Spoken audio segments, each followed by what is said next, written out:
La première traduction de la Bible date du IIIe siècle avant l'ère chrétienne. Et c'est une traduction faite par les Septante. Les Septante, ce sont 72 rabbins d'Alexandrie qui, entraînés par les Ptolémées et soutenus par la riche communauté juive d'Alexandrie, avaient décidé, pour la comprendre, de traduire la Bible en grec.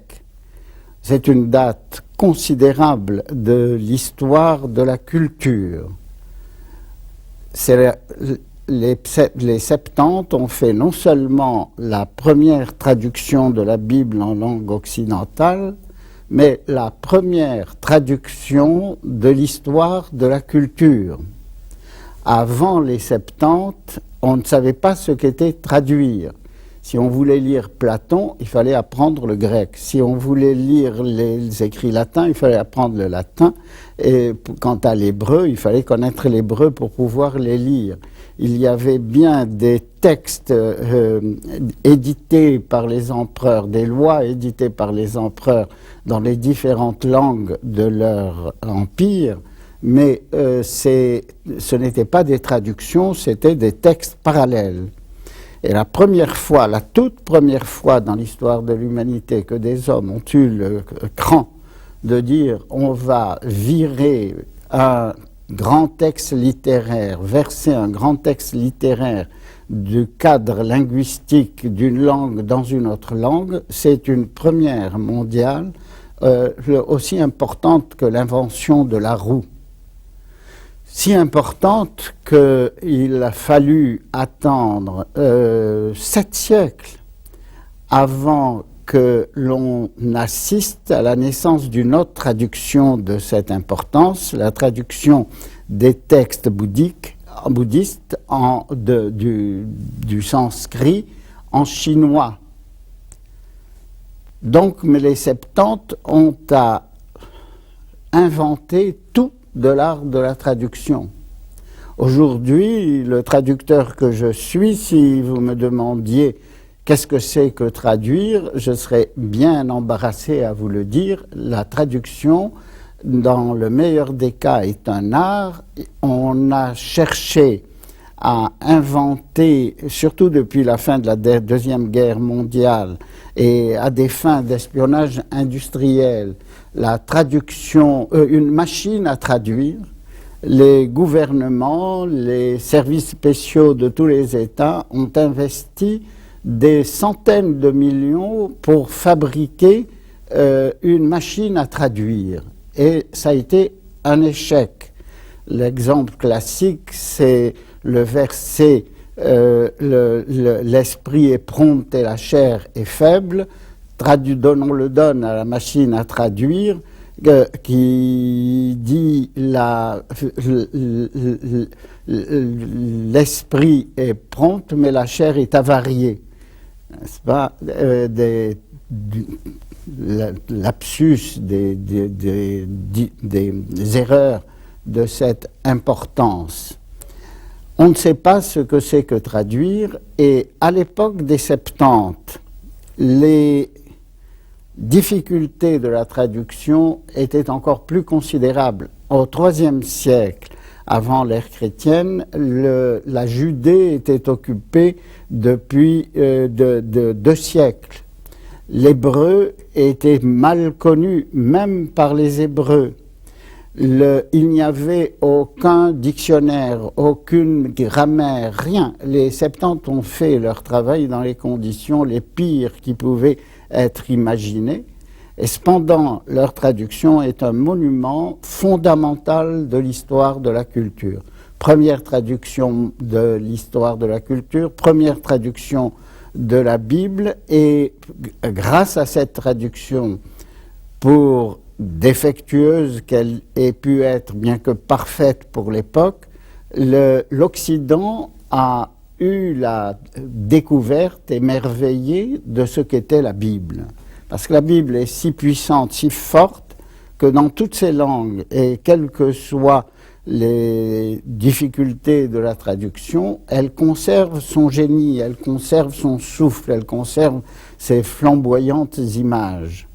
Et c'est par les Septante que les Grecs et après eux les Latins dans la traduction, l'ancienne latine, version latine qui a été ensuite adaptée par Jérôme au IVe siècle est devenue la Vulgate, l'Occident a connu ce chef-d'œuvre de la culture universelle.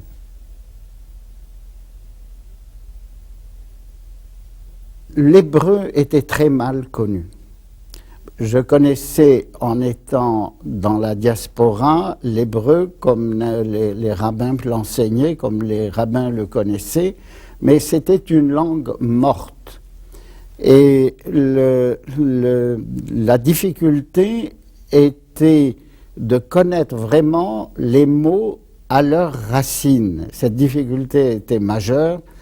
L'hébreu n'était parlé nulle part avant la création de l'État d'Israël, avant la création du foyer national juif, et même les rabbins qui enseignaient l'hébreu le connaissaient très mal. On le connaissait à coups de dictionnaire. Et c'est là que j'ai fait une découverte, c'est que les traductions étaient faites à coups de dictionnaire. Mais comment étaient faits les dictionnaires? Ils étaient faits à coups de traduction. Et c'était un cercle vicieux dont personne n'était conscient, n'est-ce pas? Je voulais savoir que signifiait tel mot, je cherchais le dictionnaire, mais l'auteur de dictionnaire avait fait la démarche inverse, il avait cherché dans les traductions antérieures comment il fallait traduire ce mot. Et ce cercle vraiment vicieux n'a été rompu que par le fait qu'à partir du début du XXe siècle, il y a eu un peuple qui s'est réveillé, qui a ressuscité, un peuple renaissant, qui a choisi pour langue de parler l'hébreu. Alors ce n'était plus simplement des rabbins qui sauvaient une langue meurtrie, abolie depuis des siècles, mais c'était un peuple entier qui s'était mis à faire revivre sa langue. Et ça, c'est un événement fondamental de l'histoire de la culture. Il n'y a pas dans l'histoire de langue assassinée qui est ressuscitée. Jérusalem est connue pour être la ville qui aurait vu la résurrection du Christ. Je n'étais pas là-bas pour y assister, mais je suis là pour assister à la renaissance du peuple de Jésus et du peuple de la langue hébraïque. La langue hébraïque est vraiment une ressuscitée. Alors, qu'à j'apprenais les traductions pendant la guerre. J'étais dans les maquis français du centre de la France, près du Chambon-sur-Lignon, à Chaumargé. Et si j'étais sûr que Hitler ne triompherait pas, j'étais également sûr que je mourrais. Et comme trace de mon existence terrestre, j'ai entrepris, traducteur de naissance, la traduction d'un très grand texte du XIe siècle, Les Devoirs du cœur, de Bahia ibn Pakuda. Et ce texte est l'un des plus importants traités de mystique du XIe siècle et de l'histoire de la littérature religieuse.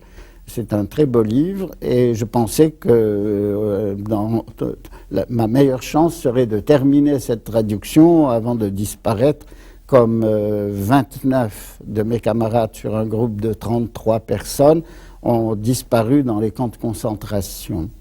Ma surprise, ça a été de survivre, et non seulement de survivre, mais de voir ce texte publié. Et les Devoirs des cœurs ont été publiés dès 1950 avec des dizaines, des centaines de textes bibliques. Et chemin faisant, dans ce grand texte du Moyen-Âge, j'avais affronté toutes les difficultés de la traduction de la Bible. Au lendemain de la guerre, un jour que j'étais au Mexique, à Mexico, je me réveille et je vois que l'éditeur des Devoirs des cœurs, des Clés de Brouwer, m'envoie un télégramme signé Jacques Madone et me demandant de traduire toute la Bible. à la suite de la traduction de ce très beau texte mystique, Les Devoirs du cœur. J'ai répondu à Jacques Madol, je traduirai la Bible demain matin, mais que ferai-je demain soir? Et effectivement, je ne me sentais pas capable d'affronter cette grande tâche de la traduction de la Bible. Il fallait que j'apprenne beaucoup de choses, et ce beaucoup de choses, je n'ai pu l'apprendre qu'en étant, à partir des années 50, citoyen de Jérusalem. Alors là, j'avais plus besoin de dictionnaire, c'était la rue qui m'apprenait l'hébreu, et très souvent, mes 5 enfants étaient interrogés par moi pour savoir quelle nuance ils donnaient à tel ou tel mot de la Bible, tel ou tel mot de la langue hébraïque, parce que la langue hébraïque moderne est sans discontinuité née de l'hébreu biblique. Et c'est là où j'ai appris tout cela. Au bout de quelques dizaines d'années à Jérusalem, j'avais les instruments nécessaires pour traduire la Bible.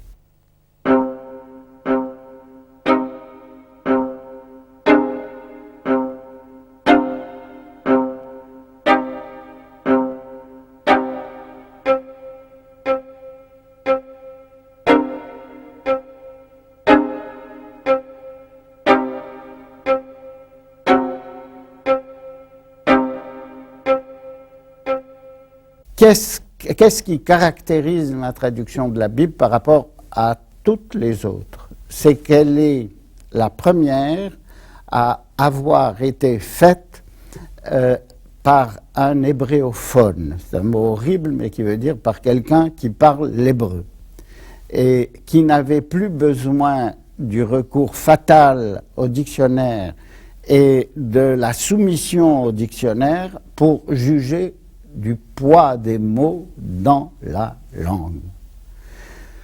Toutes les traductions de la Bible ont été faites à partir des traductions en grec ou des traductions en latin. Actuellement, la Bible est traduite en 2060 langues. Mes éditeurs sont fiers d'annoncer que les livres que j'ai écrits sont traduits en 15 langues, ce qui est beaucoup pour un auteur contemporain, mais nous sommes tous des nains par rapport aux traductions de la Bible qui se comptent en 2060 langues et dialectes. Et toutes ces 2060 langues ou dialectes de la traduction de la Bible émanent de la traduction du grec, les Septante, ou de la traduction latine, la Vulgate. Et pourquoi? Eh bien, c'est bien simple, parce que l'hébreu était très mal connu avant la résurrection de cette langue dans les limites de l'État d'Israël. Le transfert d'un texte d'une langue dans une autre doit être immédiat, ce qui défigurait la plupart des traductions, c'est que le traducteur passait par la médiation d'une langue intermédiaire. C'est cela que j'ai pu ne pas faire en allant directement, si j'employais une expression triviale, du producteur au consommateur. Et cela fait un changement extraordinaire parce que les traducteurs, en passant par la médiation du grec, du latin ou d'autres traductions, véhiculaient non seulement des mots qui n'appartenaient pas, et du sens des mots qui n'appartenaient pas à l'original, mais toute une culture. Il y a un exemple extraordinaire vraiment, c'est le nom du Dieu de la Bible. Alors, ce nom du Dieu de la Bible, c'est un nom imprononçable, IHVH, c'est le tétragramme Yod-Ke-Vav-Ke. Ce nom ineffable, c'est la clé de la Bible. il revient dans la Bible hébraïque 6000 et quelques centaines de fois. C'est-à-dire, dans chaque page de la Bible, vous avez 5 fois ce nom. C'est le héros principal de toute la Bible, du début à la fin. C'est ce tétragramme ineffable, imprononçable, et qui est le nom propre du nom commun des divinités sémitiques, Elohim. Eloah, El. Ce nom, c'est la clé de la Bible parce que ça donne de la divinité une notion différente de toutes les notions de toutes les divinités. C'est un Dieu sans forme, sans matérialité, et même sans visage, et même sans nom. IHVH. Qu'est-ce que veulent dire ces 4 lettres? Eh bien, ces 4 lettres sont dérivées d'une racine qui signifie être. IHVH, c'est une forme condensée qui signifie, si on l'analyse, l'être qui a été, qui est, qui sera et qui fait être. Au cœur de la création,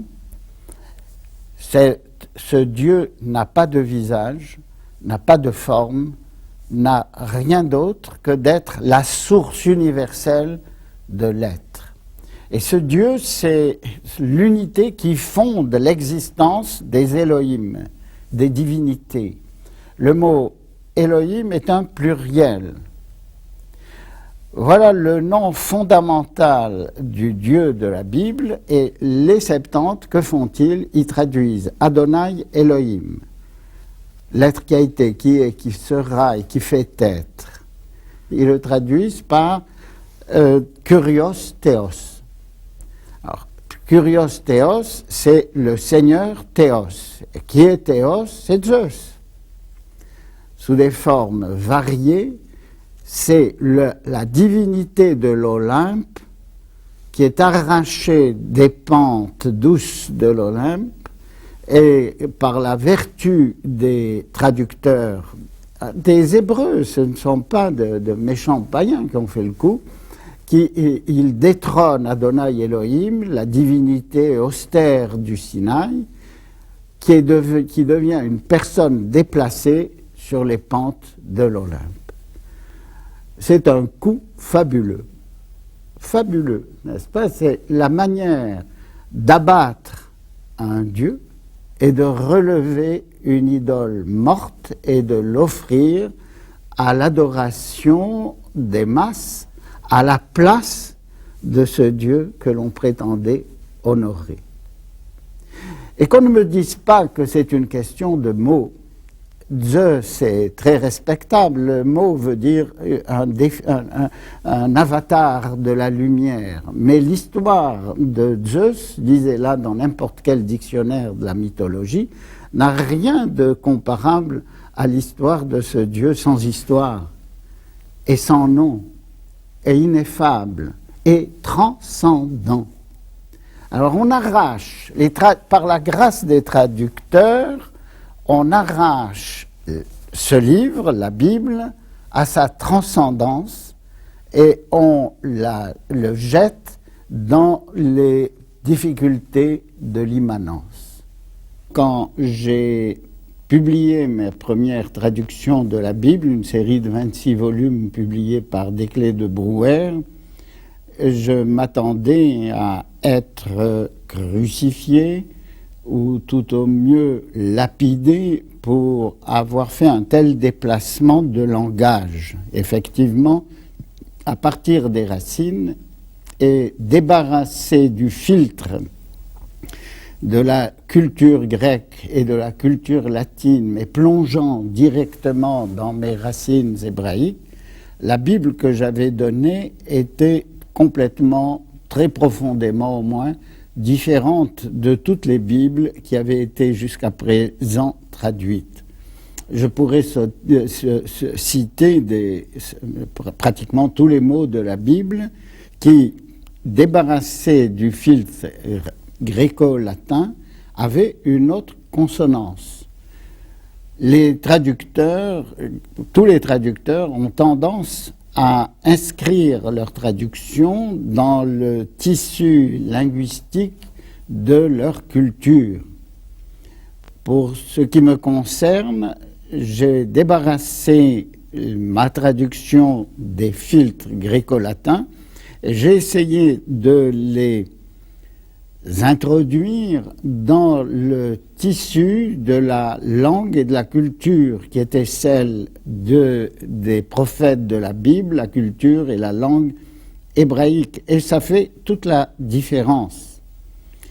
Bien sûr qu'il est plus facile de lire les traductions courantes, mais à mes yeux, la Bible est un Himalaya qui a été raboté pendant des siècles au point d'être réduit à une morne plaine. Il fallait rendre à la Bible la difficulté, l'âpreté, la violence d'image, de langue, de pensée qu'elle a dans le texte original. Et alors que je pensais que mes traductions mettraient 25 ans avant de s'imposer dans le public en français, dès que les premiers volumes ont paru, et ça a été le succès immédiat. Les gens avaient besoin de ce langage nouveau, de ce vin très fort qu'est la Bible hébraïque, et que même réduit à travers, inévitablement réduit à travers la traduction, demeure très fort quand même. Et alors, on m'avait demandé de continuer mes traductions par celles du Nouveau Testament.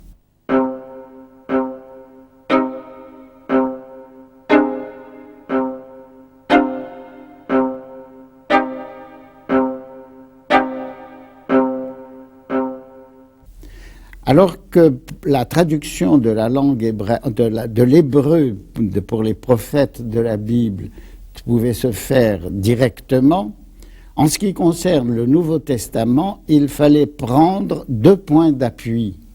Le premier point d'appui, c'est le texte grec, et qui est le seul texte authentique qui puisse attester de la validité du Nouveau Testament. Mais ce texte grec a été prononcé par des Hébreux. Tous les auteurs du Nouveau Testament sont des citoyens de la Judée ou de la Galilée. Tous sont de culture hébraïque ou de culture araméenne, mais tellement proche de l'hébreu parce que l'araméen parlé en Judée était très hébraïsé. Et leur langue ne pouvait être comprise, le grec du Nouveau Testament ne peut être compris que par rapport à son substrat hébraïque, puisqu'il s'agissait d'hébreux qui s'exprimaient en hébreu. Et c'est ainsi que, à la suite de bien des auteurs spécialistes du Nouveau Testament, j'ai traduit le grec du Nouveau Testament, non pas par rapport au grec classique, mais par rapport à sa connotation dans la koiné. Prenons un exemple, Kurios Theos, le Seigneur Dieu, je le traduis par Adonai Elohim.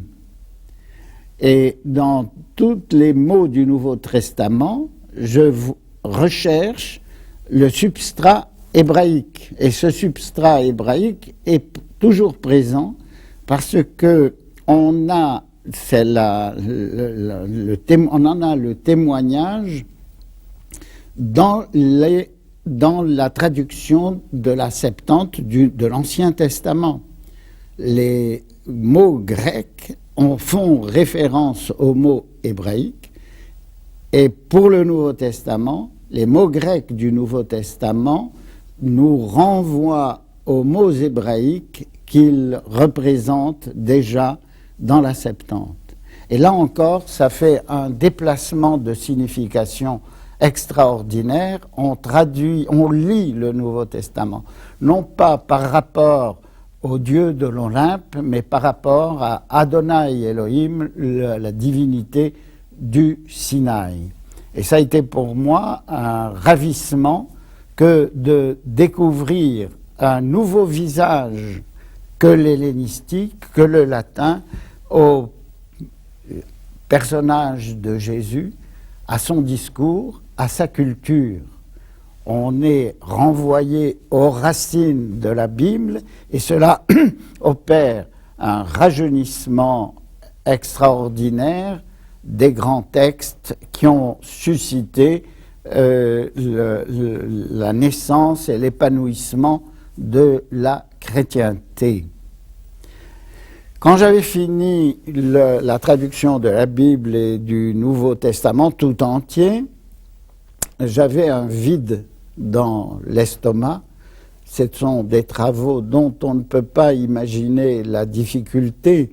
Chaque mot traduit nécessite des milliers de démarches intellectuelles.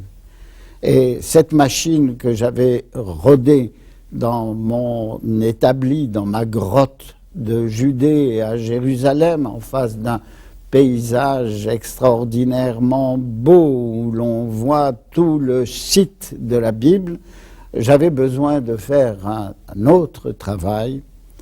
Et c'est alors qu'est sorti le troisième volet de cette œuvre, le Coran.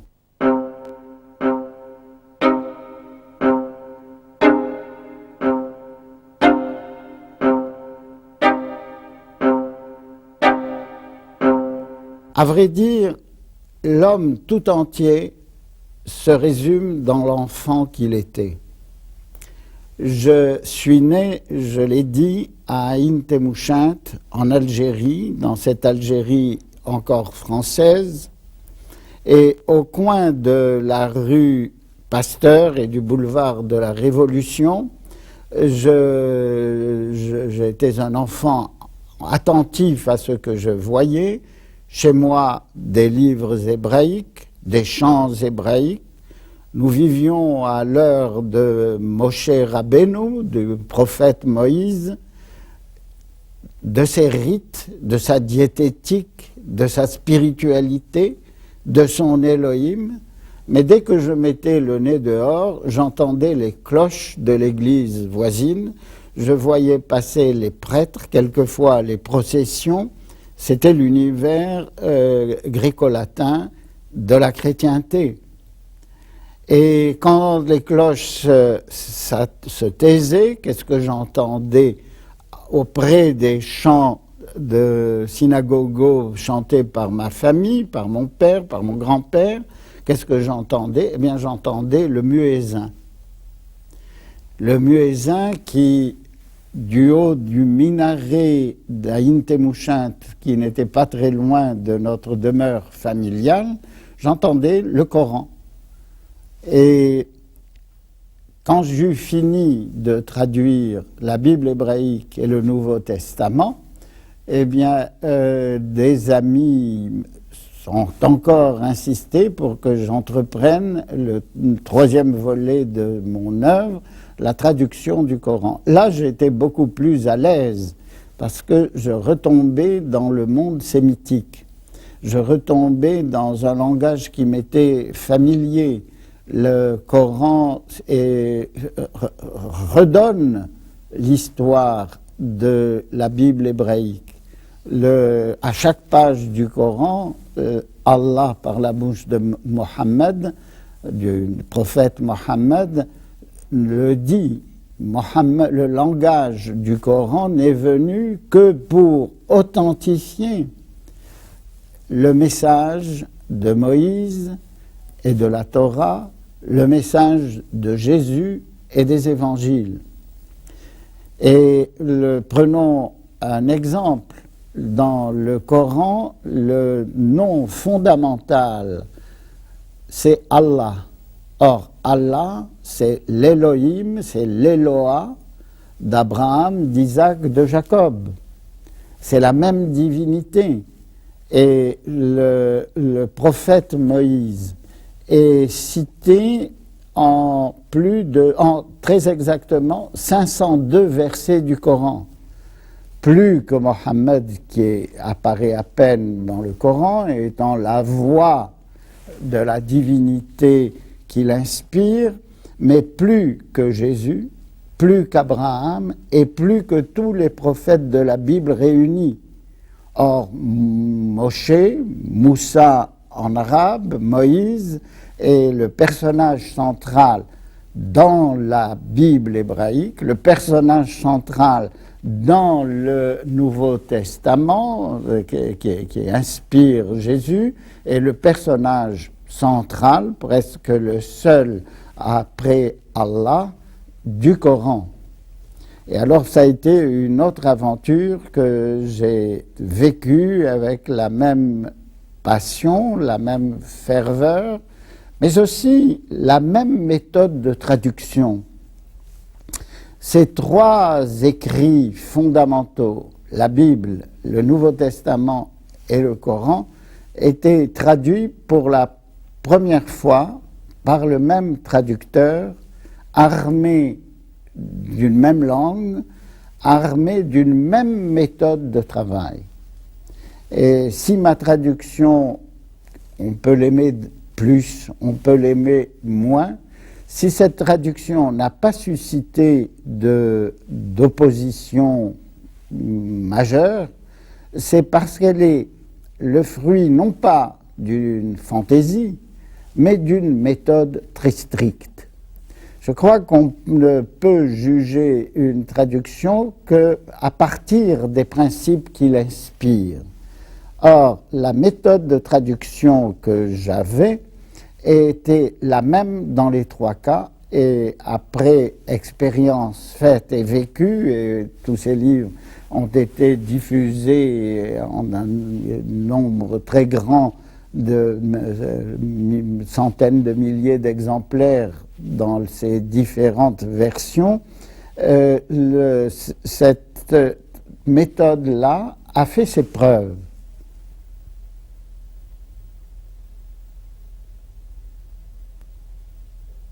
Au nom d'Allah, le matriciant, le matriciel, la désirance d'Allah, Rab des univers, le matriciant, le matriciel, souverain au jour de la créance, toi nous te servons, toi nous te sollicitons, guide-nous sur le chemin ascendant, le chemin de ceux que tu ravis, non pas celui des courroucés, ni des fourvoyés.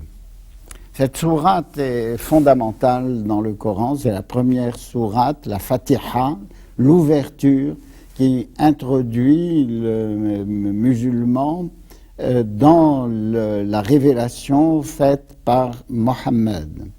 Et ce texte, on en retrouve les éléments et dans la Torah et dans les évangiles. C'est un texte qui marche dans les trois spiritualités. Et d'abord, Allah, je l'ai dit, c'est l'Elohim, l'Eloah de la Bible. C'est la puissance créatrice, ineffable et encore plus transcendante, s'il est possible, dans l'islam qu'elle ne l'est dans la Torah et dans les évangiles.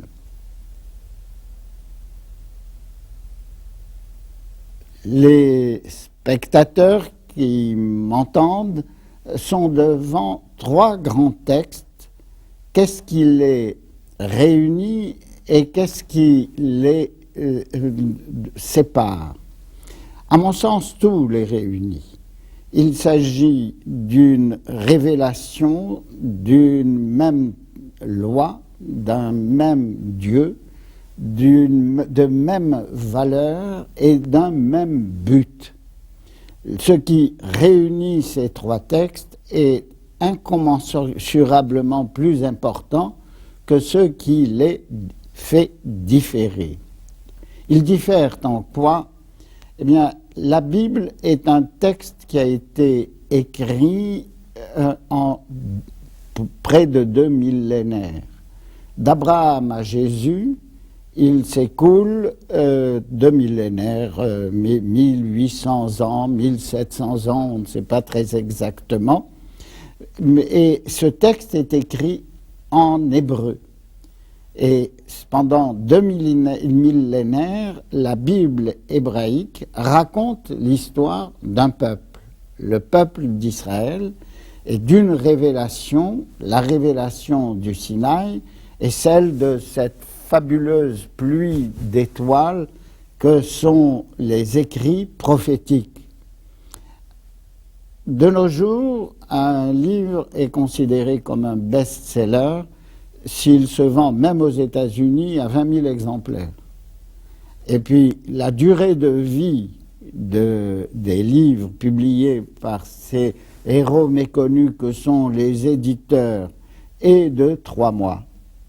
La Bible hébraïque a été écrite, je le répète, dans le courant du 2e millénaire et du 1er millénaire avant l'ère chrétienne, et se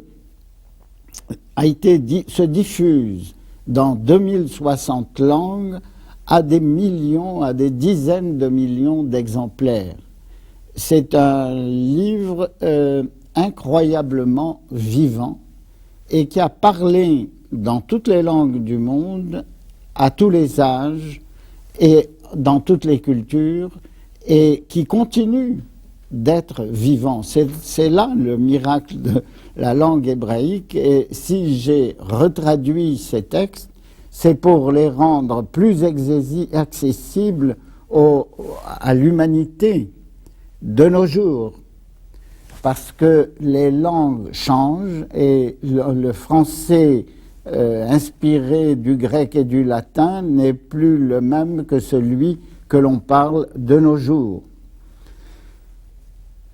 À côté de ce livre massif, puissant et abrupt, un véritable Himalaya, et il faut s'armer de patience pour en gravir les pentes, les évangiles font figure de prolongement écrit en grec, et alors que la Bible hébraïque, dans ses multiples auteurs et périodes, s'adresse à un peuple tout entier, la Bible, le Nouveau Testament, raconte l'histoire d'un seul homme, Jésus. Et cette histoire est rapportée en grec. Et ça fait une différence considérable, mais Jésus l'a dit, il est venu pour accomplir la Torah. Et Jésus connaissait sa Torah comme tous les Hébreux de son temps, et peut-être d'une autre aussi, par cœur. L'ouvrage de référence du Nouveau Testament ne saurait être, et personne ne le contredit, ne saurait être que l'Ancien Testament. Quant au Coran, il ne raconte pas l'histoire d'un peuple, bien qu'il revienne sur l'histoire biblique et l'histoire évangélique. Il raconte l'inspiration d'un prophète. Et ce prophète, Mohammed, reçoit son témoignage non pas en 2 millénaires, non pas dans le courant de toute une vie et de celle de ses apôtres, comme Jésus. Il reçoit son inspiration de l'an 610, date de la première sourate du Coran, à l'an 632. Et pendant ces 22 ans, naît ce Coran qui donne naissance à une religion, une nouvelle religion, l'islam. Que je le dise, Moïse n'avait pas l'intention de créer une nouvelle religion. Il avait l'intention de parler de l'homme et de ce Dieu que l'homme portait en lui, Adonai Elohim, qui, disait-il, ne se trouve pas dans le ciel, ne se trouve pas au fond des continents. S'il a un lieu, ce Dieu sans visage, sans forme et sans nom, eh bien, c'est dans le cœur et sur les lèvres de l'homme. Et c'est ça toute la révolution amené par la Bible, un Dieu transcendant qui vit dans l'immanence des cœurs et des esprits des humains. Tout devait être fait pour rapprocher les hommes par ces 3 testaments qui ne sont en aucune manière porteurs d'aucune des violences qui tachent l'histoire des religions. Dès sa naissance, l'Église se proclame le nouvel Israël, se proclame l'héritière d'Israël, et une tension considérable naît entre les survivants de la Judée, les Juifs, et l'Empire chrétien. Les ecclésiastiques ne comprennent pas que les Juifs en masse ne rallient pas l'Église, ne rallient pas le Nouveau Testament. Et c'était effectivement très difficile à comprendre que ce peuple ruiné par les armées romaines au cours d'une guerre qui, d'après Tacite, aurait fait quelques 600 000 crucifiés à côté du crucifix du Christ, les chrétiens ne comprennent pas que cette diaspora de juifs survivants à la grande histoire de l'Ancien Testament ne rallie pas le nouvel Israël qu'est l'Église. Et ça a été la tension, l'histoire d'une guerre qui avait fait pas mal de victimes et qui avait surtout déformé et le message des évangiles et le message de la Torah. Du côté de l'islam, c'est la même chose. Alors que la Bible enseigne que les Élohim sont un, et Moïse, dans aucune de ses phrases, n'attaque les idoles de l'Égypte, les idoles de la Grèce, les dieux de la Mésopotamie, alors que la Bible dit les Élohim sont un, les plupart des religions, toutes les religions enseignent il n'y a qu'un Dieu. S'il n'y a qu'un Dieu, c'est forcément le mien, le Dieu de celui qui parle. Et il y a eu une déviation considérable entre l'enseignement de la Bible qui dit les divinités, les dieux sont un, et l'enseignement des églises et de toutes les églises, y compris la juive et l'islamique, qui enseignent il n'y a qu'un Dieu. Entre dire les dieux sont un et il n'y a qu'un Dieu, il y a l'abîme où s'est engloutie toute la violence de l'histoire des religions. Je pense qu'il faut retrouver la transcendance de l'enseignement de la Bible, et chez les juifs, chez les chrétiens, chez les musulmans, le visage de ce Dieu sans visage et qu'il ne vit que dans le cœur des hommes.